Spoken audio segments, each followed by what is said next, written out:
Es viernes, el segmento Con tu Salud. José Miguel Gómez, psiquiatra. Este momento es esperado por nosotros mismos y por los televidentes también. Sí, porque nosotros le metemos nuestra consulta de contrabando a usted con las preguntas y también sugiriendo los temas.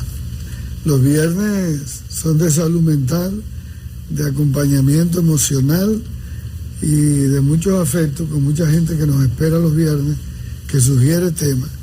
Y hoy la casa sugirió, a propósito de algunas muertes muy violentas, con esta adolescente de Elías Piña, hablar del homicida de alta peligrosidad, hablar de ese perfil. Sí, y ya yo sé, yo conozco el caso. Aquí las mujeres, vamos a llamarlas así, comentaron antes de ayer. Y resultó un tema interesante porque ese criminal tenía una serie de trucos para encantar a ese adolescente de 17 años. Le iba a dar un celular, que el celular que tú tienes no sirve. Entonces ahí está el papel que deben jugar los padres, la vigilancia, con quién se junta, qué cosas llevan sus hijos a la casa. Vamos a tratar de englobarlo, el tema, más o menos en esa tesitura, porque no sé qué perfil te da a ti un homicida de alta peligrosidad, porque él no anda con un letrero. Sí, tú sabes que la psiquiatría, la psicología clínica, estudia muy bien a través de historias clínicas, de establecer perfiles y de pruebas proyectivas de personas de alta peligrosidad.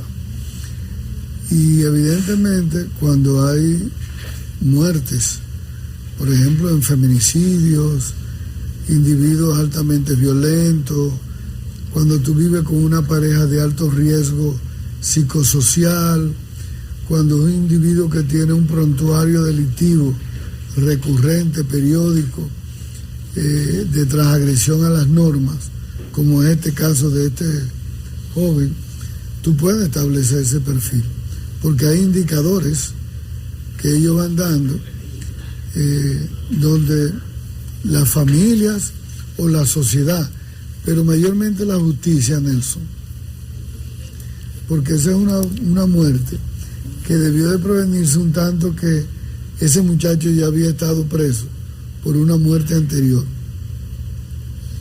y se le escapó a la justicia, ¿verdad? Entonces, hoy quiero aprovechar este programa para dar algunos indicadores de qué se puede hacer en la prevención de individuos homicidas de alta peligrosidad. Evidentemente, cuando tú ves el prontuario de historia que describe la familia y que dan las autoridades, te habla de un individuo con trastorno antisocial, lo que es un psicópata. Y los psicópatas tienen la habilidad, la inteligencia, la destreza de detectar a sus víctimas. Y normalmente manejan la parte emocional, afectiva de la víctima, saben cómo descompensarla, cómo gratificarla, cómo ofrecerle cosas para comprarla, para tenerla. Y evidentemente en esta familia, que es pobre, él aprovechó a una adolescente de una familia pobre, en un sector pobre, para comprarla con prebendas de regalo y con celulares. Sin embargo, una vez la conquista, fíjate que previo a eso hay amenaza, hay extorsión, hay chantaje, hay intimidad y sobre todo el control. Al final, lamentablemente decide matarlo. Pero anteriormente había matado otra persona y anteriormente ha habido delinquido, robado y transgredir normas. Entonces, lo que estoy diciendo es raro que un psicópata llegue un día a hacer un homicidio sin no tener un historial de transgresión a las normas sociales. Y a veces la justicia, ahí es que en República Dominicana, y este es el llamado que quiero hacer, hay una cantidad de hechos, de homicidios y de feminicidios, de hombres agresores con prontuarios e historias de violencia y de transgresión a las normas, que muchas veces son sometidos a la justicia, y la justicia los pone en libertad. Y siempre he dicho que la justicia, los fiscales, deben de auxiliarse, Nelson, de las unidades de psiquiatría forense.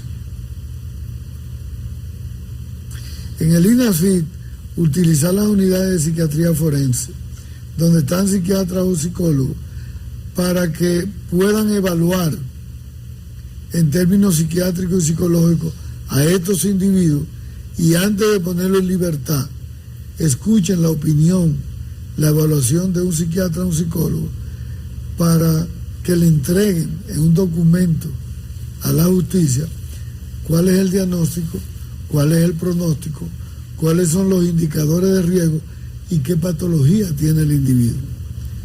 Porque esos son individuos altamente peligrosos que debió de prevenirse, que debió de quedarse en la cárcel o debió de recibir algún tratamiento de rehabilitación psicosocial dentro de la cárcel.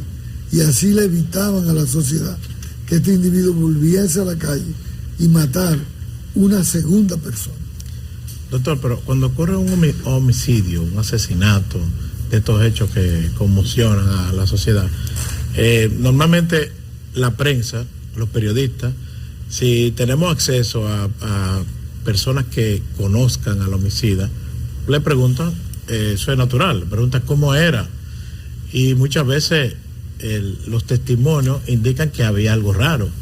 Era una persona huraña, era una persona violenta, sí tenía antecedentes, sí había protagonizado hechos delictivos, pero también se da lo contrario, que la gente diga que es una persona muy normal, muy sociable, que trataba bien a los demás. O sea, como que es como difícil, por lo menos para uno, quizá para el profesional de la conducta ya es otro tema, como uno decir que hay perfiles determinados para estos casos de homicidio.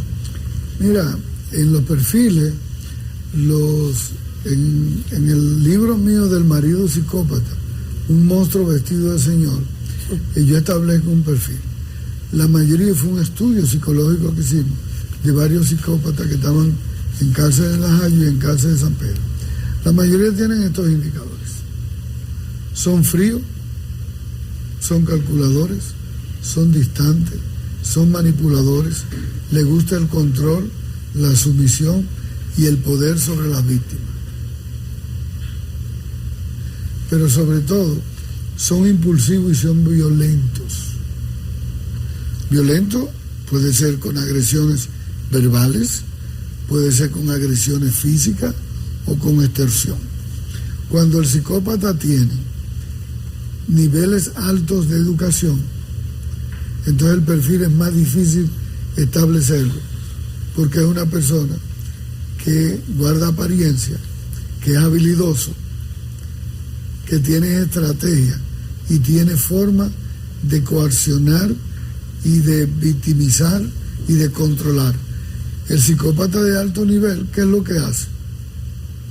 Con la víctima, lo primero que hace es romper los vínculos de la víctima. Por eso siempre la enemista de la mamá, del papá, de los hermanos, de los amigos, y la aparta y la aísla.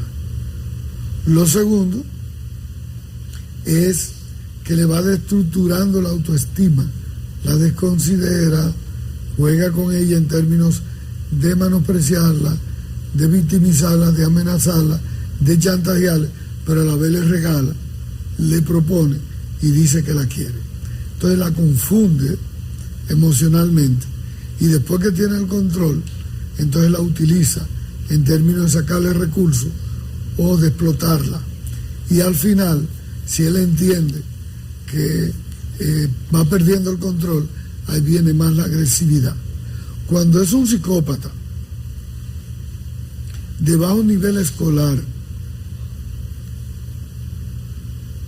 de niveles de estratos sociales muy bajos, de baja escolaridad, siempre se acompaña o de abuso de drogas, de alcohol, o siempre se acompaña de impulsividad desproporcionada, de desafiante, de ser agresivo y violento, y sobre todo de no tener capacidad para discriminar los elementos de impulsividad. Fíjate que él no tuvo la capacidad para discernir lo que iba a hacer y cómo lo iba a hacer. Dejó muchas evidencias. Lo hizo en la primera asesinato y en la segunda, ¿verdad? Igualmente, si tú te vas un poco atrás y te recuerdas del psicópata que mató las 3 niñas en Herrera, cómo era un tipo callado, aislado del contexto familiar, social, de la comunidad, y cómo manipulaba a la mamá y chantajeaba a la familia. Esos son los prontuarios, y esos perfiles a veces la familia los identifica. Lo que pasa es que la familia lo dejamos a las cosas de problemas de marido y mujer, lo dejamos que no nos involucramos tanto con lo que pasa en la vida de las parejas.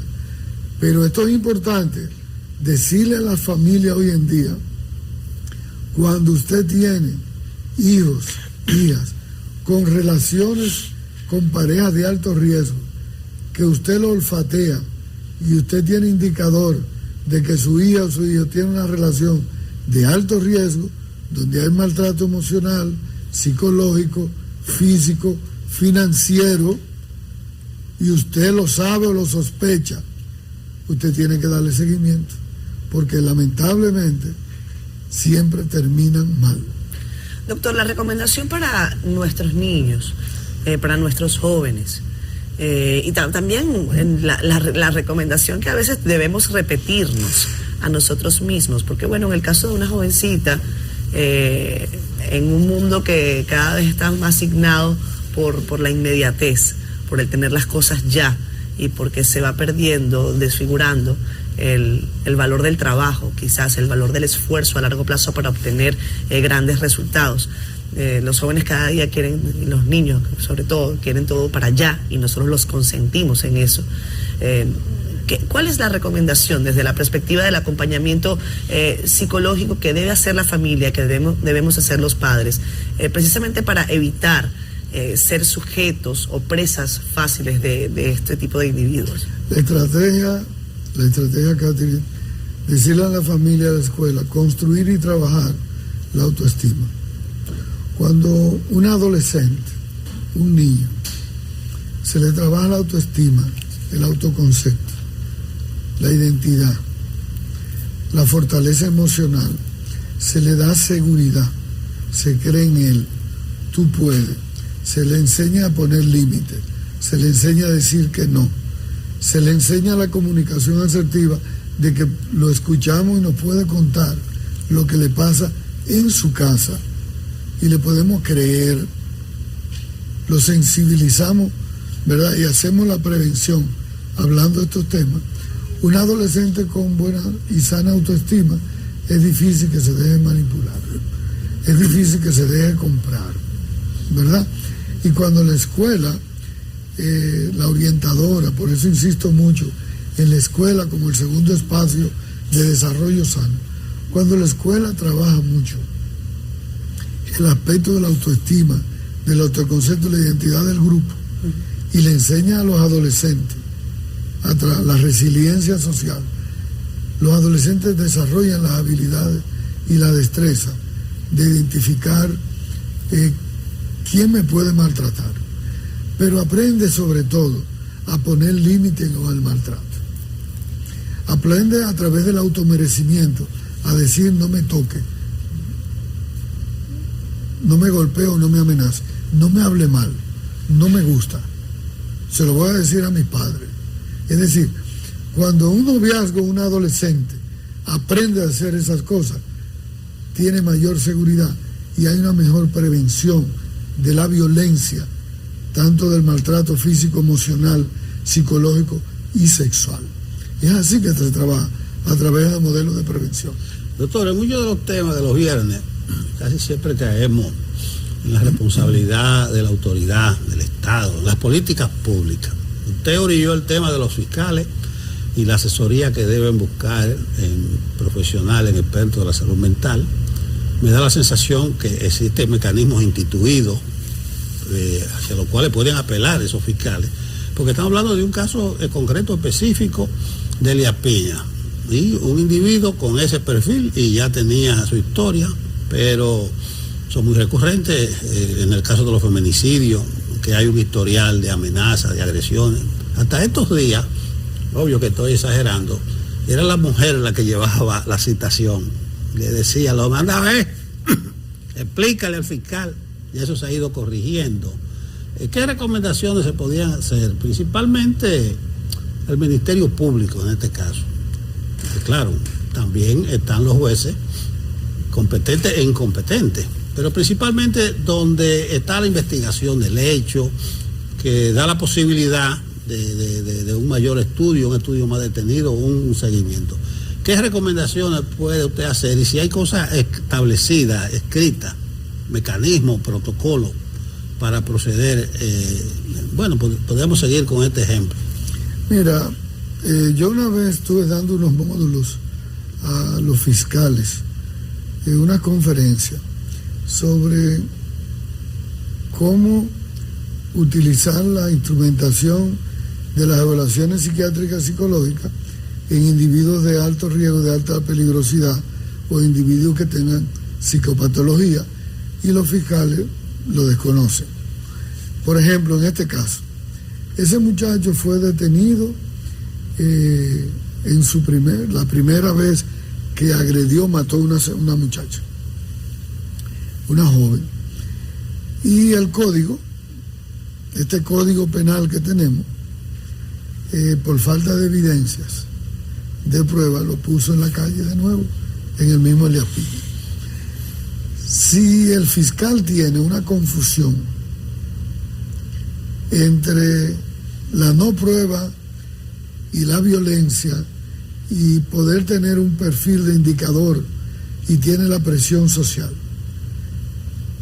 un fiscal maduro, inteligente, habilidoso, debe de instrumentar y pedir al INASIF que someta a una evaluación psiquiátrica, psicológica, prueba de droga, para poder sustentar y apoyar desde el punto de vista psicosocial de la prevención a la sociedad antes que soltar a ese individuo. Y no solamente utilizar la instrumentación del Código Penal. Porque yo estoy seguro que si de la primera vez a ese muchacho lo mandan a esa evaluación y le hacen pruebas psicométricas y pruebas proyectivas, y un psiquiatra lo evalúa en términos de la personalidad, se da cuenta que es un individuo que tiene un trastorno antisocial de la personalidad. Y si le mandan a esa fiscal de Elías Piña que trabajó ese caso, se le manda un sobre en Manila tapado, diciéndole el diagnóstico, los indicadores de riesgo, y sobre todo indicarle de cómo esta persona tiene que recibir algún tratamiento psicoterapéutico, farmacológico, y que debe de ser apartado de la sociedad para recibir dentro del sistema carcelario un tratamiento, esas posibles otras muertes se hubiesen prevenido. Fíjate con la frialdad, Nelson, que esta persona va y dice dónde la enterró, y de allá viene frío y dice fue ahí, y tú no lo ves ni llorando, ni afligido, ni con sentimiento de culpa ni arrepentimiento. Un tipo frío y ausente con el daño que hizo. Esos son los elementos de los psicópatas. Y mucho menos derrumbarse, que me imagino es el impacto más correcto, grande. Entonces, por eso insisto en que el Ministerio Público tiene que utilizar a los profesionales de la salud mental para el acompañamiento en discriminar a los individuos de alta peligrosidad, a los individuos que tienen prontuarios delincuenciales recurrentes y que están sometidos a la justicia, los ponen en la calle y el individuo vuelve de nuevo y asesina a una persona. Pero también con esos mecanismos, doctor, se puede identificar un homicida potencial. Claro. O sea, antes de que ocurran los hechos. Porque el caso que usted está mencionando, ya como usted dice, tenía un prontuario delictivo. Pero sí también se puede, antes de decir, esta persona es un potencial homicida. Bueno, déjame decirte, todos los días, eso es lo que yo hago en una consulta.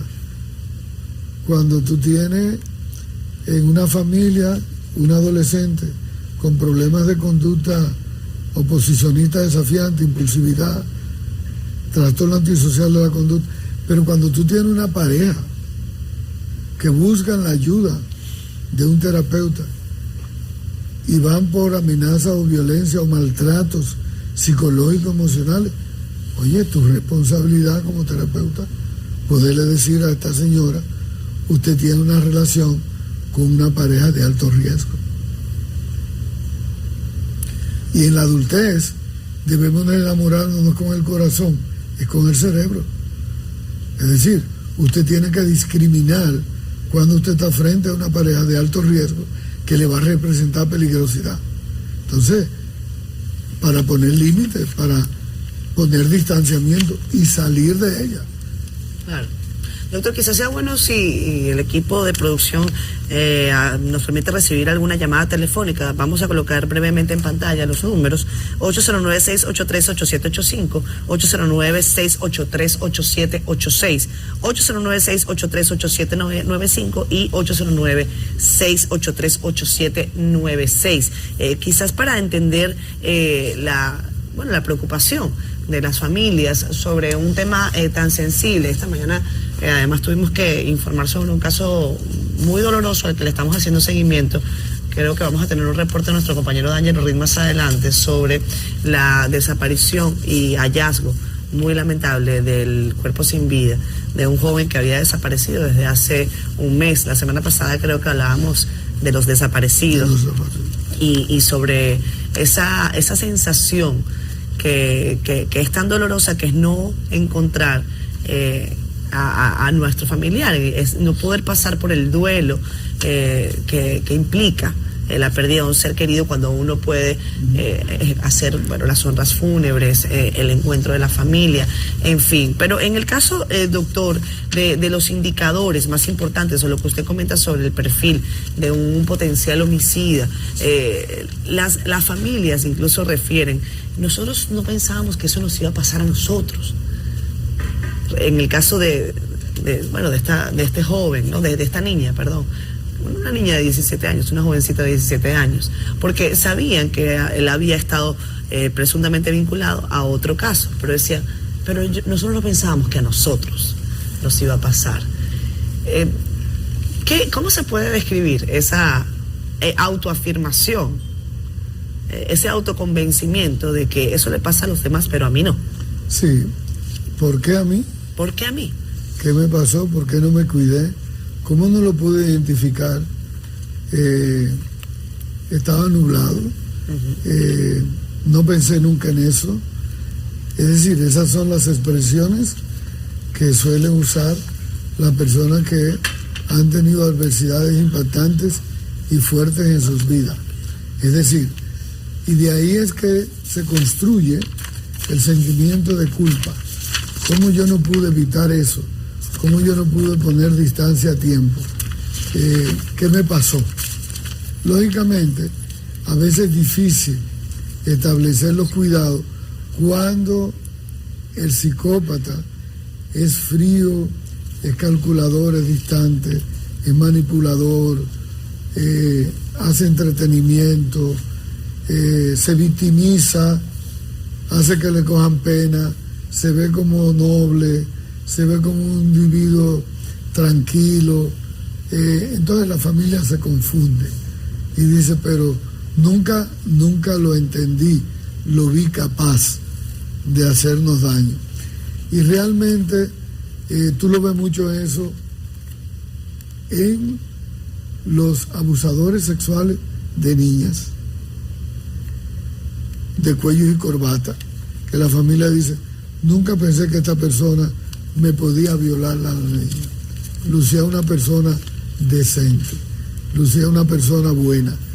Entonces, por eso es trabajar con los niños y con los adolescentes los indicadores, porque son ellos que les va a tocar tener la capacidad de poder poner los límites, decir que no, poner la distancia.